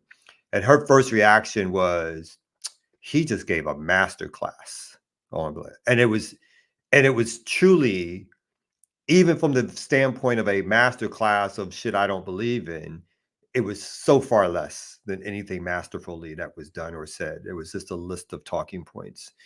Where I'm in the chat burning rubber because I'm so fucking outraged. I'm on this shit and that they have these people on with me. And at some point they were going to invite me on to be a part of it. But luckily they invited Hiram instead. And Hiram basically tore a new asshole into what was being discussed or whatever, to the point that they had to heal. Yes, I know. I was trying to be delicate. These are the black. I know exactly what it was and who was on. I was trying to protect you and your peoples. You know what I'm saying? For them putting on these people in the first place. But we just gonna go all So there's some good brothers, but they had me on a couple. They had me on a call with a couple. I really like them. Too. Yeah, I like them too. But they put me in. They put me in a spot once that I was like. But they like to dabble. They still like to dabble. They got one foot in the, because again, I feel like that's where the money is. They got one foot into that voting shit. Maurice Mitchell. Yeah, I was trying to be nice and delicate and shit like that. Yeah. So Maurice Mitchell was like saying some yin yang about like the whole Russia Gate and all that kind of stuff, and she complimented him and was just like, who is this person or whatever. So I said that to say that I think she's moved a little bit, but this is part of the problem, is that we have these politicians who don't have a complete analysis or coherent analysis around empire, and they don't have a complete analysis on capitalism and white supremacy. And then they pick, again, as the neoliberal do, they pick out certain things which still allow them to suggest that we can either fix the system and or by voting for me, somehow I can get in and do whatever. And even with her, what I would consider her limited perspective at the time, when she ran and was in the lead as a Democratic as an open seat, I think, for a Democratic place, they put up a candidate, the Democrats did, who was to her right, poured money in, and the party supported her and dusted her off. Now that Wait, the Greens didn't do that, Kamau? not the The Greens, PSL didn't? not PSL, not even the Republicans. Wow. The Democrats busted her up and cost her the election. You know, and so you know, as we spoke about a few days ago, but do any of these people truly leave the Democratic Party, or do they still think they can fix it? Right. Now you said it right the other day. You was on point with that. They should leave and join these other parties, the Greens in particular. But yeah. But speaking of limited perspectives and analysis, he's like, I'm not even doing. He's like, I'm boycotting you. Boycotting. Oh, no. And he was on the phone. I just got a text, you know. I had to, so is Michelle Obama too dark skinned to possibly be president? Like, I don't think that they're past a certain complexion of skin. No, I think Michelle had it out of anybody. So it's weird, like, you know, when Stacey Abrams was a possible choice for vice president over Kamala. Mm-hmm. I think one of the reasons they didn't choose Stacey Abrams is because phenotype, she was too black. Yeah. I do think that. Mm-hmm. It wasn't like politics. I do think they were like, no, we want to go with this light-skinned woman. Mm-hmm. Because out of the two, Stacey Abrams brought more of a constituency. Stacey Abrams would bring black women to, like, whether I like it or not, like, you know, that kind of like. But they don't want black women. They want the 200 Republicans that Kamala got. So, but I think that the way in which people show up for Michelle Obama, that if she was interested in it, she could probably, if she couldn't win, she would pull off a close race. Yeah. Because she, like, you know, her biography or her autobiography was the best selling autobiography ever. Yeah. Ever. I read 3 pages of that and I was throwing up in my mouth. That's how bad it was. Yeah, I'm surprised you made it that far. That's I'm sure it's got. Wait a minute, how can you throw up about a person's life story? I mean, because again, like talking to our earlier discussion, it was propaganda. Yeah, it was done in a way to reestablish neoliberal, some bootstrap politics, neoliberal politics. It was nothing outside of the box. And again, I think she and Obama, again, well-read. She used to be politicized. She wrote some, they try to hide it now, right? Her dissertation in college or whatever, because she wrote some really more left critique or militant critique. They rather Lonnie Guinier her. Yeah. So it's kind of hidden away where you can't find it or put it out there in public no more or whatever. But it was just a brought off, Oprah sounding. It's like, it was like a book written by Oprah, one of Oprah's people or whatever like that Oprah puts her name on. So it's like one of those kind of like spectacles. But I do think that she has, and again, I don't think she's charismatic necessarily. I don't think she's like a hugely great public speaker.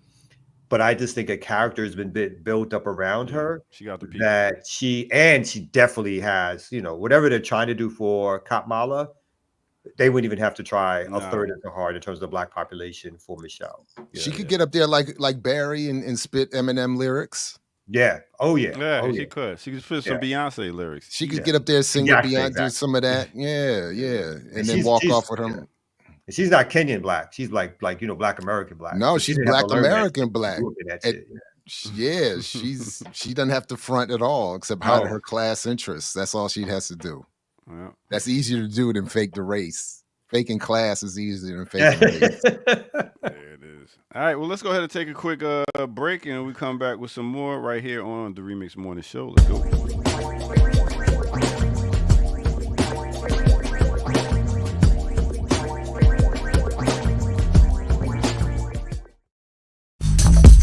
Let's take y'all to the club. Remix on the remix. Said I would get over you. Now I'm here out on my own, trying to live my life. And now you wanna come back, but I don't need no brand new lies. Listen up. I want a love that's serious. No time to play love games. Hey. I don't wanna be nobody's fool. So if you wanna be with me, you gotta give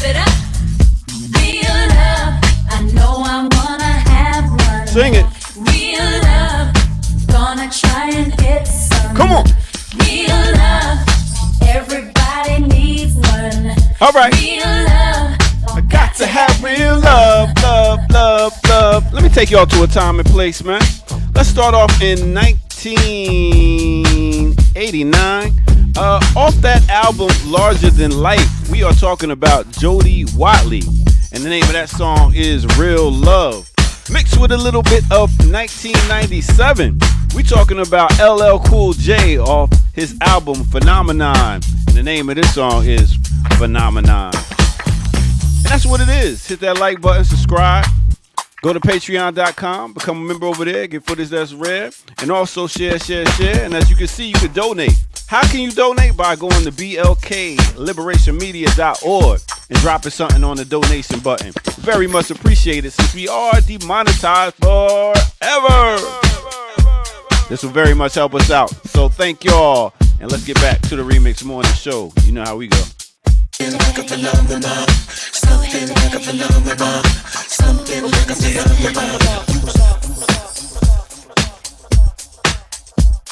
Yeah. That was hot. Jody. Shout out to Jody Watley for sure. Ooh. And I That think was she even- still looks good. Oh, she does. Yeah. You know what? I wouldn't know, but I'm sure you're right. No, I do know. No, I do Shout know. out to Chuck Brown. Show you right. She She might doing be only a house few music years and older stuff. than me. No, Mhm. Jody was she should have had a longer career instead of staying. Well, I was trying to think. Did she get Whitney Houston? Like, I feel like she was a casualty of the Whitney Houston promotional campaign back in the day. Was that not? Am I wrong on that? Like I don't Whitney Houston remember kind of why. got. Remember, because Whitney Houston got Yeah. pushed as Oh, the yeah. white black star first. yeah. And even unfortunately even got booed at the BET joint at the That's when she beginning. tried to go extra black. I think that's how she wound up with Bobby personally. Well, it probably caused a number of problems for her. I think that would have I been never seen that with wildly Jody. traumatic. Because I know I don't she know. I'm did just wondering. I don't know. friends with Rock M, so definitely she wasn't looking for With Jody? the white crowd. Hey, Yeah. I Zero don't know what PE happened to said that Jody's they think career. I'm I right. don't know. So I don't know if there was a Rock with music. that. I don't know if there was like a contractual dispute or something, or if just like one album just didn't hit as hard or whatever like that. But she had a couple of hits, and I thought she would have a But longer career. So it could when be a you- background thing. well, when you watch the 20 Feet from Stardom documentary, which I think is an incredible documentary about backup singers, and you watch what I would have never considered, to be honest, that there would have been any discussion around Aretha Franklin and her impact on singing in the music community. But Mary Clayton, if I'm not mistaken, to this day has been saying, like, I got Aretha Franklin. Like, they told her, we already have one. In other words, we already have the black, not dark skin, brown skin, not stereotypically super fine, all of that. We have that who can really sing. We don't need another one. No, you don't need two or three of them. Yeah. Nah. And Mary, she famously or infamously did the Rolling Stone rape murder line from Shout Away or whatever, that bolstering rape murder is just a shout away. That's her, in the original song and all that. Oh yeah. Yeah. But then she tried to have her own career, and a lot of great, like what's some Outkast sampled one of her songs back in the day. Anyway, but they said there's only one. So that could, I could see that happening. What I miss? No, somebody in the chat said, I know you're not comparing Whitney to Jody. No, But nobody's comparing their voices. no. Yeah, I'm not suggesting. No, Jody I'm not was saying. the No, voice. okay, yeah, no, I'm not saying. Okay, right. I see the Yeah, point. yeah, Yeah, no, I'm not comparing the voice, but I But am we are saying that. sometimes they claim they clear the field for, again, that one, like for a long time there could only be one black comedian or one black That's it. this or Yeah. one black that, and so the other blacks could participate, but we had to participate like in the black categories. So if Jody wanted to be hot, she had to be hot Right. in the R&B soul category. That's right. But she couldn't be hot like worldwide hot. You know what I mean? Mhm. So some of Because that's still the time where they were just still letting black people on MTV. I mean, they, Oh, it was like Prince, Michael, and then like sparse. It was sparse after that. So I don't know in terms of what happened though. I don't know. Yeah. Alright. Yeah. Well, yeah. now she's doing house music now, so that's pretty much what she's doing at the age of 44. Still looking fine. She's only 44. No way. No, Jody is older. No, than The- I'm the thinking. kid- Oh, you're wrong. Yeah, you're right. You I'm did thinking another person, Estelle. I was. I was going to say doing you stopped counting. There's zero something. Yeah, chance. I know. I was like, wait a Zero minute, she older chance. than me. Yeah, I was like, hold up, 44. Yeah, Yeah, she I'm got to be thinking my something. age, I guess. something Yeah, like that. Whew, I had to go bag that. Yeah. All right. Well, I'll go catch y'all later. Well, I never knew why she. Oh, you want to stay for this here, doctor? Like What? her compared to Sadie. I don't know why. Stop Shade- saying Sade- that. Sade. You Kamal, you got to stop saying that. Like, It's- I'm worried for your safety it's- in these streets. Never mind the political shit. You keep calling Sade out her name. Stop it's playing a with faith like that. baritone vocal and another vocal. There's two different styles of vocals. Oh, my there. bad. So yeah, so My you know bad. how to stop disrespecting. I mean, really, thank you. I mean, Sade is a treasure. A treasure? Yeah. She at least definitely. deserves her name to be said correctly. I You thought over I here did. being I thought that was her name. wild My bad. disrespectful. My bad. I thought that was her name. Sadie. Oh, I thought that was what Sadie. her Now you gonna all you doing is putting fuel into what are you doing here, doctor? What are you doing? My bad. And then I was manifesto. Don't sweet Sadie. This is not. This don't. You gotta stop. You right, Leah. We gotta stop Kamal like at the beginning. My Yeah, bad.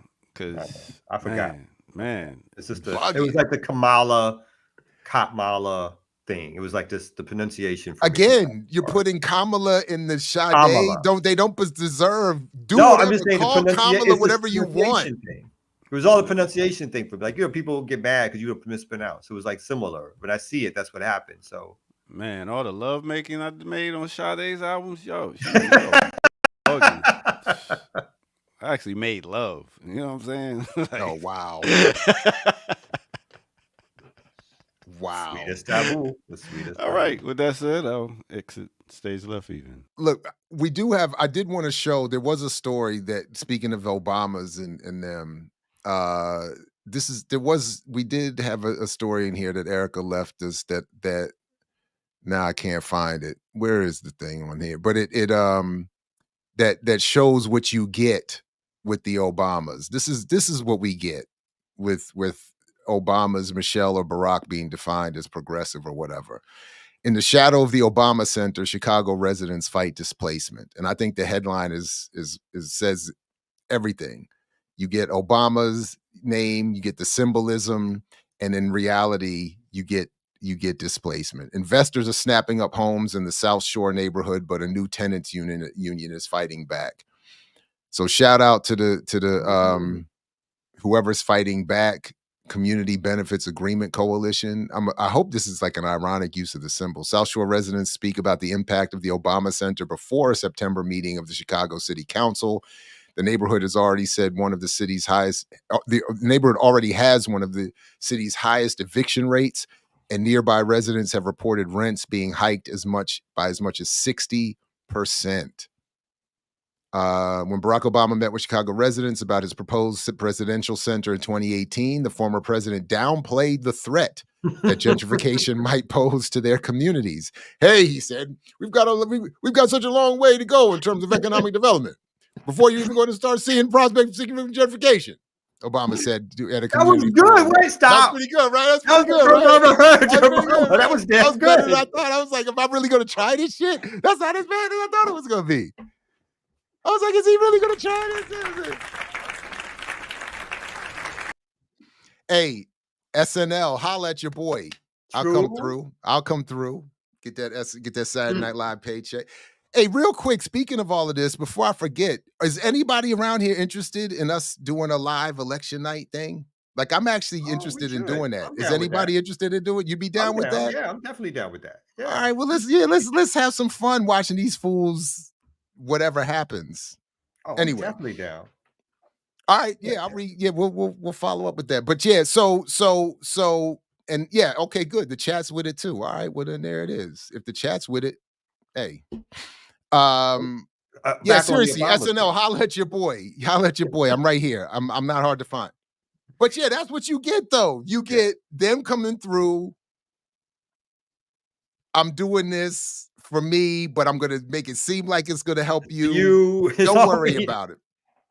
And don't worry about it. Don't worry about it. There's not gonna be any gentrification. And then what does that mean? A few moments later, here come everybody out in the streets like, yo, 60% rent hikes, already the highest eviction notices. And what are we doing evicting? That's like evicting people, man. And again, I can't imagine. Yeah, that's got to be some of the shadiest shit out there, man. He know, and they know, course and he that's the thing. Like they know, and all this grace is given. It's like, oh, he knows, and that's why no grace should ever be given again. It's like he knew what was happening in Libya, he knew what was happening in Afghanistan, he knew what was going to happen in Chicago, he knew what his words would mean in terms of like organizing. He knew when he told those cats not to in the NBA not to form a union or not to strike. He knows exactly what the fuck he's doing. People giving this dude grace. He don't care about black people in the black community. He really doesn't. He cares about his wealth, his connections to capital. That's what he cares about. And he knows how good he is at this shit. He knows it. There's no way you can put a multi-billion-dollar complex in the middle of a working class, poor black community and not understand that it's going to cause gentrification. There's no way. There's no way around not understanding the phenomena of what that does. He could have put that shit on some college campus. He could have put that shit on some black HBCU campus or whatever like that.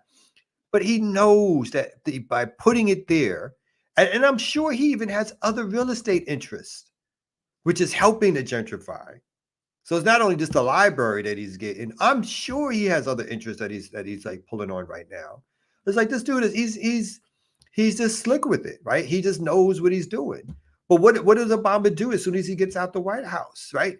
He's taking trips with his billionaire friends, like showing you. And again, the sadness for us is that we lived through it. Like people who live through it as in they want to be that, or they think, oh, it's fantastic. He's getting to live this life. It's like, shit. Do you understand what's happening here? Like all those 8 years in which nothing was done to change the very conditions of our lives and all that was promised. This dude walks out with 40, 50, 60, $80 million checks all lined up. He knows what he's doing. You know, he's got a whole gravy train he's protecting. Winning the White House was the greatest. Winning the White House for him was the greatest move ever. It was a move. It was a move. And it has brought him untold riches. I saw, and I this one I didn't even. Oh no, we're gonna look at it here. This is where they live. This is where they live. We did this a couple years ago. Let's take a tour of Barack and Michelle's Martha Vineyard. This is their Martha Vineyard home. I don't even know that suggests there's. I was going to ask if that was Hawaii. That's not even Hawaii. That's a Martha Vineyard. No, that's Martha's Vineyard. Look at all that shit, man. Look at all that shit, man. This should infuriate. I share this not to inspire jealousy, but to inspire anger. Straight up. Yeah. And look at how these. I think he wants to change of anything. Look at you. Got some motherfucking nerve living like this when you have no matter who you are, but you have paraded yourself as being for the people. And got some nerve to live like this while not even your home, which would be bad enough, but a center that you develop far away from where you actually live is participating and aiding in the further devolution of other people's homes. Like this. Ooh. Look at that. We should and if anybody watching this has any even smidgen of I'm jealous or I wish I had that or whatever, address that, stare at it like your Jungian shadow and smack it in the face and say, no, we should be doing something else as opposed to wishing we lived in this. Nobody should be living like this. Zero. This is like 4 people and the kids are out, like 2 people maybe now. Staff. Maybe 3 people. I'm sure they got live-in staff. You can't. My bad. Where are they coming from? You can't even see other people? Where would the staff be driving in from? Like there's nowhere anywhere near here. They got here's their staff. Now they're the Obama. That's how they got there. They're not through the boat. They got the canoes and the little. That's how the staff show up And every they morning. better get there on time. And They better be get on there time. I don't want to hear some shit about low tide, high Yeah. tide, none of that shit. Get We your got ass parties. there early. We got parties. We got parties to throw. Or I just need my breakfast. Fuck a party. I just need my coffee. Where's my bagel? You think I'm gonna walk all the way down there to the kitchen? Yep. And that's what I was thinking. I was like, you know what? It's not about getting to it. It's about getting off. When do they probably live there in the basement? They got their own quarters at some section where they live. The question is whether or not they ever get to leave. They get to leave, right? Time off when they get to see their kids or whatever. Like that. No, Like, damn that. They put a happened? little volleyball court out back and a ping pong table in the basement and say, "Nah, there's your entertainment." Yeah, I mean that's the like they know it's the biggest come up for and ever. He's not interested in anything around working class people, poor people, black people. He's interested in maintaining a power position, which he's done, and that's like so. Whatever hopes and dreams that people pour into Barack Obama, you're pouring out your soul. You know what I mean? You're pouring out nothing. Like you're not getting nothing in return for that. And it shows, and people still do it. That's part of the propaganda system. People because he can quote Eminem rhymes. People still go crazy. Which he learned that morning. I still think he learned them that morning. Exactly. No, of course he did. But he's a performer. I mean, what his talent is that he's a performer. So of course he did. Absolutely. When he did the Al Green lyrics, he's a performer. He knows how to turn it on. He's a charmer. He's a snake charmer. He's like the best. What again? I think others may disagree, but I still think he's the best politician of his generation. Oh, easily. I don't see. Who would be better than that? Yeah. He did so much and got away with so much because the immediate narrative, even while he was first elected and for 2 years had the Democratic majorities in the House and Senate, they were already building the narrative about what he could not do because of the Republican resistance, what he could not do because of the right wing, or what he could not do because we weren't first electing him and then getting out into the streets to make him. Remember, he used to run all that. You have to make me be the president you want me to be. We just elected. Well, y'all just elected you, motherfucker. Yeah. Like, what do you like? What do you? That's the whole point. Now we got to, on top of electing you, go out here and do more shit. I mean, god damn. So then, yeah, it's. And then after he got out, they did that in. There were all those stories coming out again about let's reflect on how the Republicans stopped him from the revolution that he was about to bring us, and we were this close. And then you black folks didn't come out and vote for Hillary, and you know, and you Green Party, and you know, all you other folks ruined it for Hillary. Otherwise, we would have extended the Obama legacy. Obama run, yeah. Remember, Trump said when he was at that luncheon where Obama joked him from the podium, Trump said it. I mean, I don't know, you know, his claim was, I'm doing this to upset your legacy. I'm only running because you made fun of me on the podium.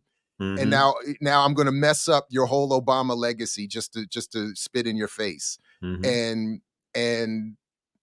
of course, given this country's ridiculous situation, he's able to do it. Like that's the idea that he would say that and be able to do it is, you know. But again, that's and your fault. The worst politician of our lifetime is a Hillary Clinton. She got to be top 3 at least. Yeah. Again, somebody who's held power, has done some awful things, but as a politician, yeah, I would be embarrassed to be her. I mean, the fact that she has to blame the Russians for losing the election is like, yeah, okay, lady. Well, speaking of embarrassment, I don't want to leave this morning without a positive note. And this story, clearly Erica left for Kamau and the Kamau's of the world, because this is apparently an important development for the other career I know you want to be involved in. Chippendales are unionizing, apparently. So unions are hot, just ask Chippendales. So that is my body right there. I do it in the middle. It's kind of they just cropped. I think they just cropped it. After this is some shaved. Photoshop. That's some Photoshop after I shaved. You know what I'm saying?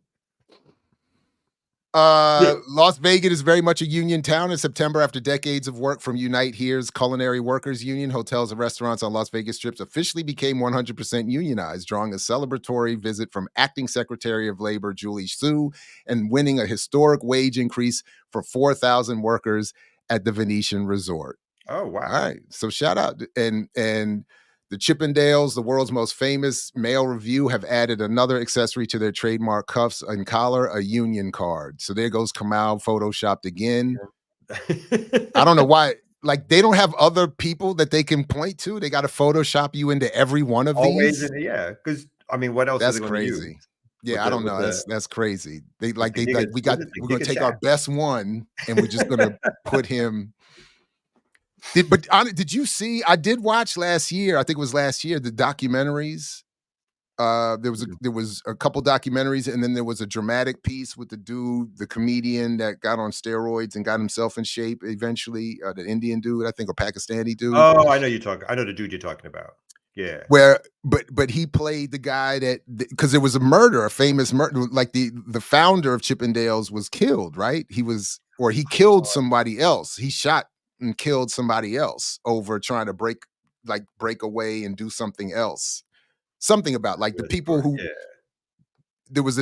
I think the beef was between the guy who took them on tour versus the stationary. I don't know, whatever. But so so good for them. Everybody should be unionized. No, we're happy about the labor. Yeah, again, everybody should get unionized. That shouldn't be like, because I think for the first time in a long time the numbers started to swing back upwards or whatever, but only slightly, and then you still have the whole South where. The whole South, where it's like, work was it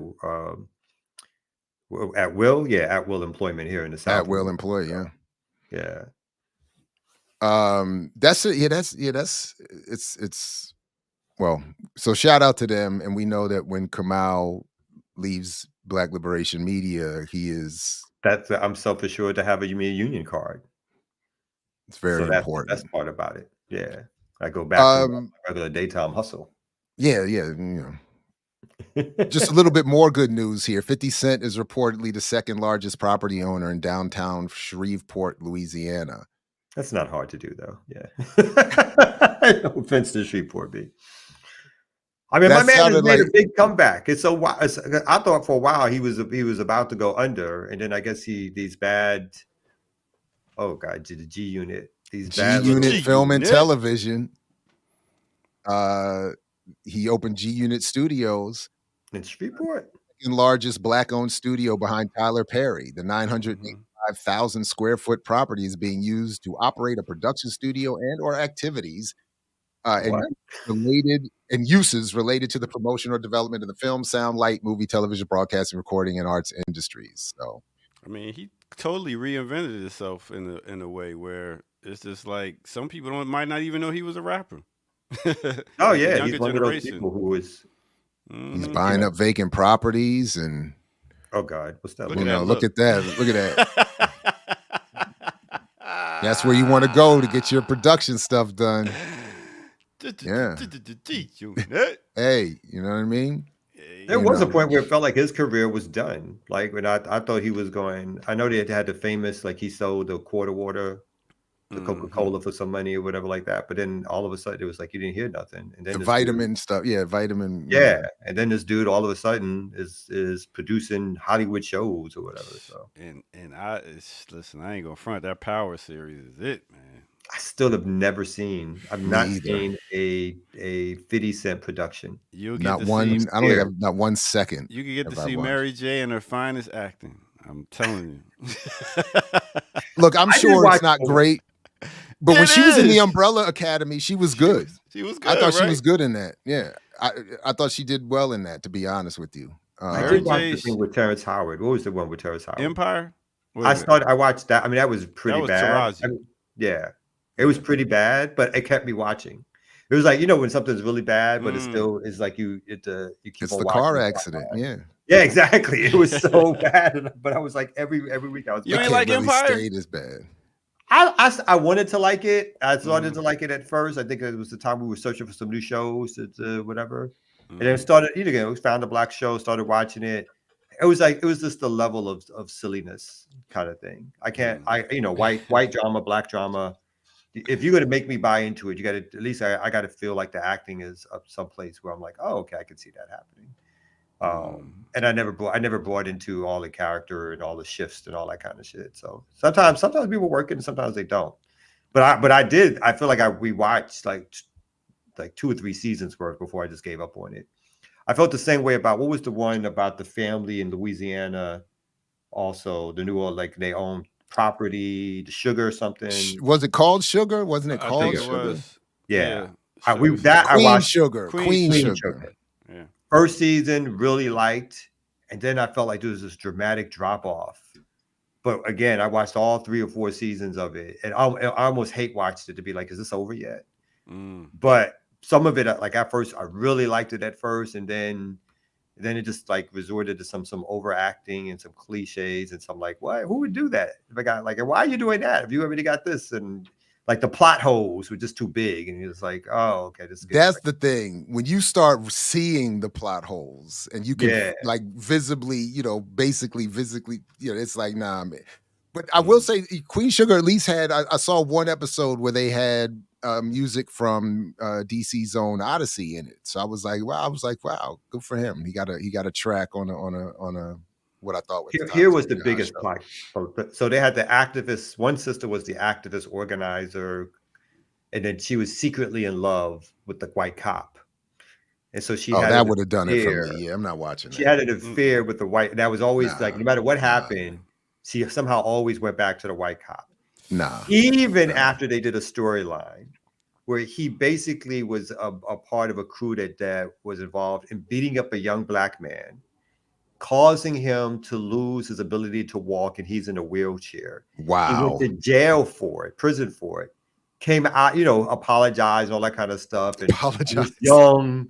I was forced into, and they still had them get back together. I was like, what fucking crazy shit is this? What world is this that the so-called radical activist winds up with the white police brutality abusing cop, and that's her only true love? And I think she even broke up with the black dude, like the whole. Then they had like the whole bad. He was so good, the black dude who was so perfect, dude. Even that wasn't enough, and she broke up with him to get back with the white cop. Oh man, that alone, I wouldn't watch. I would have to turn that off. Yeah. I watched through all that pain. Oh, that's Ava DuVernay. Did she do that show? Apparently, she started it, left it, and came back. And so, but I don't know. But it was trash. Yeah, man. I think the most successful longevity having MC right now would have to be LL, because he's had a wild segue. A top single every decade. Yeah, why you brought up LL? Let's be talking about 50 Cent and just talking about. I was keeping it in Queens, But I don't business. I still don't know if LL cracks my top 10, top 20. No way. The radio, Rock the Bells. I would have loved LL. When I hear some of the old bangers, it's like he had a lot of bangers, but for some reason, he just doesn't talk. He doesn't. When I think of the greatest rappers of all time, it doesn't pop in my head. It never pops in my head. That's crazy, because even in longevity, he's got majority of all these people. What longevity? Yeah, like a good 7-8 years. No. You say since the 8, but you're talking about his TV career. No, I'm talking about He's put out a number top 10 Billboard song every decade. That you liked. What, this decade? Headstrong. He got. It was like 35 years. Headstrong was 35 years ago. So that was the last one. Headstrong was last decade. No, it was not last decade. It was 2000. Was it? No. At best 2000, probably 98, 97. I'm not 2004. 2004? 2000. That was the last one. That's 20 years ago. And he just came out with his new album. No one's listening to that. No one cares about no one but LL cares about his new album. It allows him to go grease himself up, do some more plastic surgery. All right. Let's be real. Okay. Not in the last. He's definitely on at least HRT, or if not more. And he went head to head on a track with Eminem and actually sound good. What track? and who Off, cares? off his new That's album. not a standard. Off his That's new not a- album. Yeah. That's not a standard. And Even again, who cares YouTube about Eminem videos are- anymore? Yeah, exactly. Even the YouTube community is doing videos about how Eminem is trash now. Yeah. So, Eminem like- is like- 20 years. It's gone. What? Who cares? Who's All right, listening all to right. that? All right, yeah. Who's How even can you- listening to? Why are you He's bringing still up LL? $12.99 for 12 shots to the dome or whatever that shit was. I still Oh, want my no. money Here we back for that go. album. Here you That go. album Mama is said "Knock You Out" was still his best album, and that was 40 years ago. B. No, No, Bigger and Deffer. before that- Bigger and Deffer. Maybe All bigger that- and Deffer. Maybe that- bigger. Didn't you just play Candy the other day? I was Yeah, rocking to yeah, that. yeah, yeah. Wasn't that? Candy. What's that? What was that on? That What was album was that? I Can't Live Without My Radio out He there. had like 3 albums. I mean, no, LL had bangers. and but- Walking Like a The Panther. Jingling Baby is Jingling was Baby was dope, Great song. Absolutely. Walking Like a Panther. Yeah. Great song. He always But had that's- hits. but that's very But these long they ago. were hits. For some reason, though, he doesn't Something like a stir me. It's like, phenomenon. boom. Something like a like phenomenon. that. I played that It's with the alright. Jody I Watley. love LL. See? I love That was him. all right. It's just not. alright. It's just. I just don't think of him as a top 10 MC. All right. Well, you know. So like the like Booming the System was one of the greatest songs. Booming of the System is a moment. classic. No, Yeah, no question. yeah, No question. No question. Absolutely. Pink Cookies in But the again, plastic bag. 30 years ago. Doing 30 it, I didn't doing like it that. well. I didn't like that song. I didn't like that. Doing that it, was doing it alright. well. That was all right. That was Good all One right. was good. Yeah, yeah, yeah. But what I did not like is, and I think there's a violation here. If you do if that story is true, that you do 4, 3, 2, 1, and then redo your verse after hearing Cannabis do his verse, and then put the new verse on the album so that you can outshine Cannabis, that's trifling. All these rappers do that. They just don't tell you. Okay, well, that's trifling. I think that's Or trifling. I think If that's you do a that's. song with a country artist that says some shit like, "If you Thank forgive you. me," I was His like, That's last it. album, he Nah, apologized. nah, this last album, he nah. apologized. He said that was my worst decision I ever made was doing that song with him. He even said that in his last. he said that on the That's album. No, on one of these last interviews. He's like, that was the worst No, mistake I that's ever not made. enough. That's not enough. You can fuck up sometimes. That was That's a huge. huge. That's a huge fuck up. That's a enormous. That's a wax fuck up. That's it. And then yeah, and that requires multi years of apologies circulating the globe to you got to try to approximate how the spread of that song went. You can't just do one podcast and be like, You gotta yo, do that was a free mistake. shows. Damn, Now you you gotta- really charge right. anymore anyway. I mean, Damn, look at that. Kamal, Look you at got my- Minister Server pissed, shocked, and hurt that you talking disrespecting LL. Who disrespected them? I'm talking about facts here. Facts. I don't know All about facts. Minister Server, seriously, with all due respect, because we respect you around here. Are you saying LL's a top 10? Is he in your top 10? Is he No in way. yours, ear doctor? No way. Top way. 20. Yeah, I might give him 18. Top 20. Top 20. Yeah, yeah, I think he's top 20. He's like 18. I mean, he had the longevity. He's a legend. He came out at a Longevity. certain time, but it wasn't because he's no longer. Come You on. know how I know he's not he can't be my, I know he's not in my top 20, even if he deserves it, is because when I drink, I never want to hear it. Like, I don't like, when I start drinking, I'm never like, You yo, never reach for man, the somebody LL? put some LL on. Does It just anybody doesn't- do that? Does anybody ever say, yo, put some LL on right now?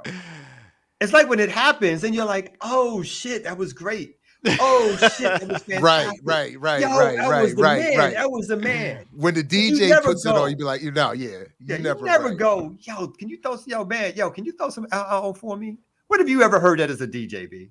Come on, Your top man. 10? He's top 10, Minister Server. I really? mean, when we look at the categories of how you break down an You artist, need to go back on Black Power Media. You need to go back where you were. Go back. To Oh, damn. Damn. My bad, but you know what I'm saying. Come out. You know, he would step across the line. Habitually, he's a habitual line stepper. Top 10, my nigga? No? I mean, I agree with you on that, but we're not sending nobody out for that. God, We just damn. not letting Minister Server near the DJ. We're not letting him near the shit. music playlist. Who has an LL playlist right now? I Who do. opens up there? When you don't. Who else beside Ear Doctor has a LL playlist ready to go right now. Come on, Oh man. man, y'all disrespectful with the LL boy. I tell you, I get it. But at the same time, man, living legend. That's what they call him, LL. I mean, That's what he he calls runs. himself. That's what he calls himself. What I do like about, you know what I like? I'll give him credit for this. He has his black-owned, LL-owned channel that challenges Shade 45 on Sirius XM.